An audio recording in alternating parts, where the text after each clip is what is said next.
Para hablar de este tema tenemos a Ana Díaz, exdirectora del Consejo Nacional de Venezuela, y José Hernández, abogado, redactor del Venezolano. Los dos, muchísimas gracias por acompañarnos.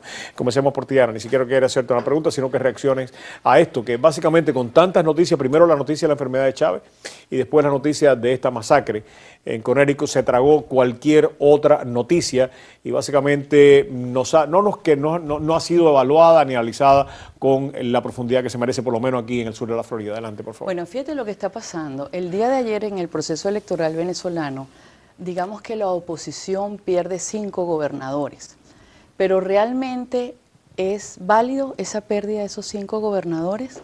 Hay que comenzar diciendo que el poder electoral en Venezuela es un apéndice del régimen, está dominado por el régimen, sigue las órdenes del régimen.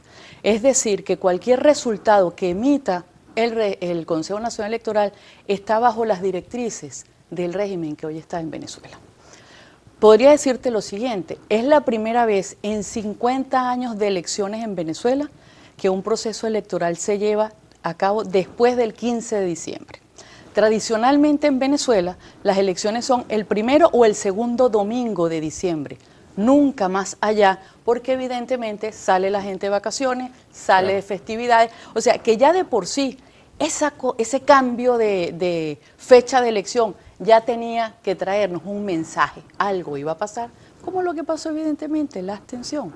Otra cosa que sucedió, 7 de los gobernadores chavistas que ganaron, 7, es casi la tercera parte de los gobernadores, todos vivían en sitios diferentes a donde fueron escogidos gobernadores.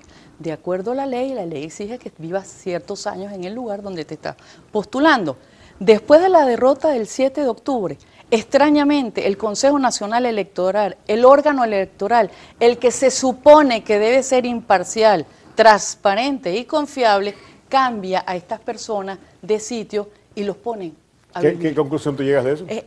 Eso es inaudito, inaceptable, eso no podía darse. O sea, ¿Pero se dio? ¿Qué conclusión tú llegas? Se dio, mira, es que la permisividad con la que está actuando la oposición en Venezuela. El mayor problema que nosotros tenemos... El gobierno, la permisividad que está actuando el gobierno. No, la forma de actuar del gobierno y la permisividad de la oposición. La oposición que no hace absolutamente nada. Entonces, se echa la culpa de la derrota del día de ayer a la abstención. ¿Pero por qué hubo abstención? La gente no cree en el órgano electoral. Un órgano electoral que cambie una fecha a finales de diciembre, que cambia candidatos de un lado a otro, que esconde resultados, que cambia circuitos, la gente no cree. Déjame pasar a José. Adelante, José. No quiero hacerte una pregunta, sino que reacciones a lo que ella ha dicho y también a las noticias que nos están llegando de Venezuela, de estas pérdidas sustanciales, por cierto. Si hubiera votado la misma cantidad de personas que votaron el 7 de octubre, la oposición tuviera ahorita 18 gobernaciones y no 3. Eso en un ejemplo básico. 2, de los nuevos gobernadores chavistas, 11 son oficiales, 10 del ejército y 1 de la marina. ¿Qué quiere decir eso? Que Chávez, dentro de toda su manipulación y tiranía y todas esas cosas, nunca ha podido tener una organización política lo suficientemente relevante como para que reemplace a su gente del ejército. Todavía a esta altura del partido, 14 años después, tiene que invocar a sus compañeros de armas para llegar a eso. Pero eso después de 50 años todavía sigue sucediendo en Cuba.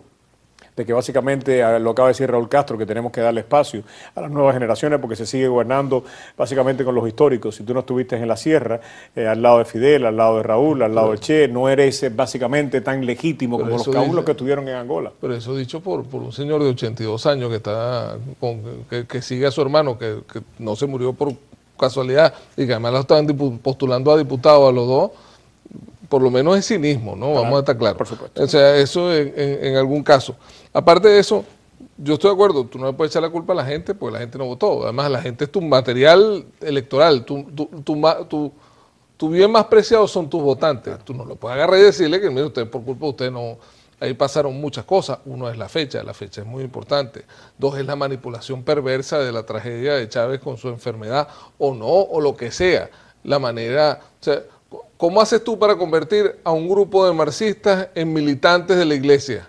Ahora parecen caballeros templarios, rezan todos los días, rezan 3 veces al día, 4 veces al día. Es un problema, es toda una manipulación, lo que tú dijiste. No había noticia que no fuera la situación de Chávez. A todas estas, en el estado Táchira, por ejemplo, cerraron la frontera, donde hay mucha gente que vota, que vive del otro lado de la frontera, porque en Venezuela no se puede vivir por alguna circunstancia, nosotros estamos aquí. Claro. Hay gente que vive en Cúcuta y trabaja en Venezuela y va y vota en Venezuela. 5 días cerrada la frontera. O sea, hay un montón de cosas que en eso... Se debe seguir jugando con estas reglas, José, y eso es lo que muchos se preguntan. El problema es de no jugar, el problema de con las reglas o no reglas es no jugar. Cuando tú no juegas, la cosa se puede complicar más. O sea, yo estoy de acuerdo con que uno tiene que hacer un reclamo y ser enérgico en el reclamo y lograr los cambios.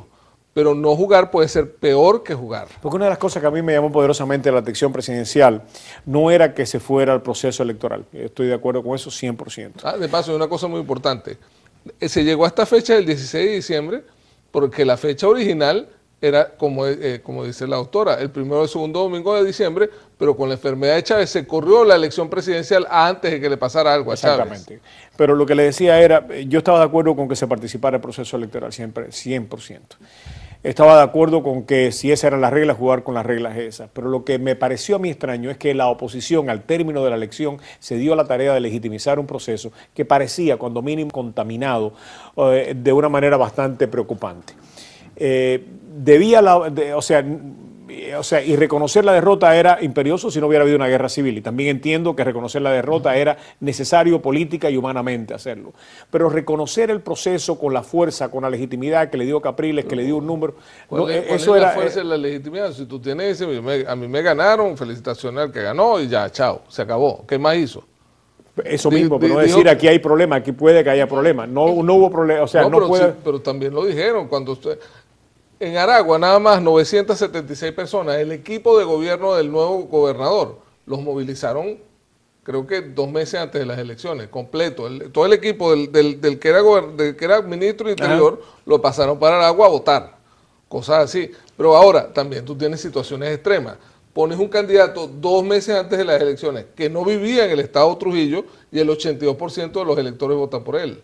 Pero tú crees que realmente eso fue así, es lo que le preguntaba a Ana. Adelante, Ana. Es que eso es lo que yo te quiero plantear. Mira, desafortunadamente la oposición no quiere reconocer. Estamos en un régimen, podemos decir, una neodictadura, donde a través del control electoral se legitiman como democracia, pero controlan los procesos electorales. Pero hay un problema. No, fíjate, déjame que termine. Fíjate, por ejemplo, una guerra civil. En Venezuela en estos 14 años han fallecido más de 200.000 personas. Nosotros, el año pasado hubo 20.000 muertos en un año en un país sin guerra. Entonces, con esta producto del crimen. Producto, perdóname, de la política de Estado que tiene Chávez de mantener delincuentes en la calle para así evitar concentraciones, oprimir a la clase media, obligarla a huir. O sea, yo estoy convencida que la inseguridad en Venezuela es una política de Estado. Pero es el producto de la inseguridad. Es producto de la inseguridad, es lo que te quiero decir. Ahora bien, cuando tú tienes esa situación, lo que hay que atacar, lo que hay que ponerle orden es al proceso electoral. ¿Pero cómo?